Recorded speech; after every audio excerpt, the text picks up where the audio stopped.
rendu compte qu'en tant qu'enfants de Dieu, la plupart d'entre nous, nous cherchons l'onction pour prêcher, nous cherchons l'onction pour chanter, mais très peu de personnes cherchent l'onction pour faire le ménage. Très peu de personnes cherchent l'onction pour faire les affaires.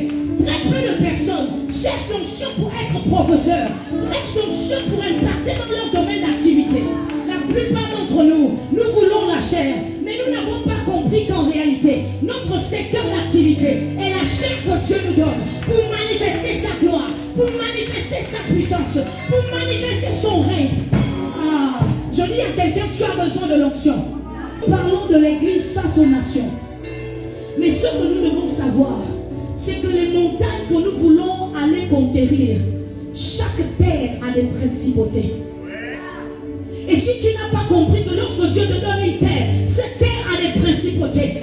Moïse arrive devant Pharaon. Pharaon, on n'est pas impressionné parce que Pharaon se dit de toutes les façons. Même magiciens aussi sont capables de jeter leur bâton. Et puis, le bâton se transforme en serpent.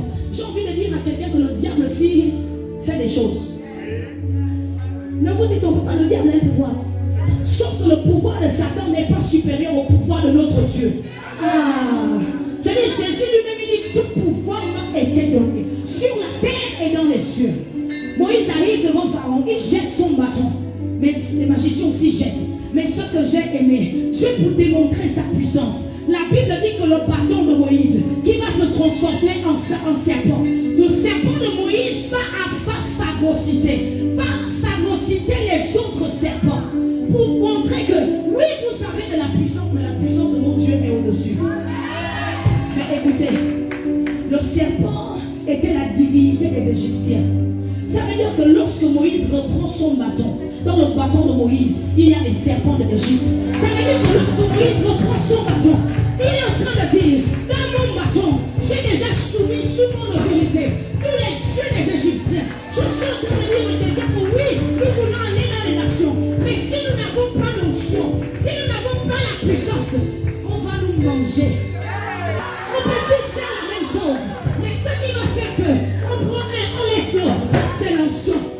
On peut tous être médecins, mais lorsqu'on se rend compte que toi tu es médecin, c'est la même façon de gérer les malades. Aucun malade ne meurt contre tes mains.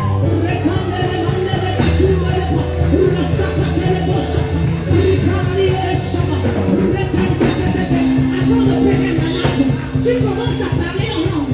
Avant d'ouvrir ton magasin, quand certains rentrent comme ça, toi tu commences à dire le sang de Jésus sur mes affaires. Le sang de Jésus sur mes affaires. Je dis que tout esprit qui est venu la nuit pour que mes affaires ne prospèrent pas. Je vois le feu. Je vois le feu. Dis-lui, j'ai besoin de l'onction. Tu as besoin de l'onction. Arrêtons de croire dans l'église que l'onction c'est juste pour prêcher. Écoute, pour être une bonne épouse, tu as besoin de l'onction.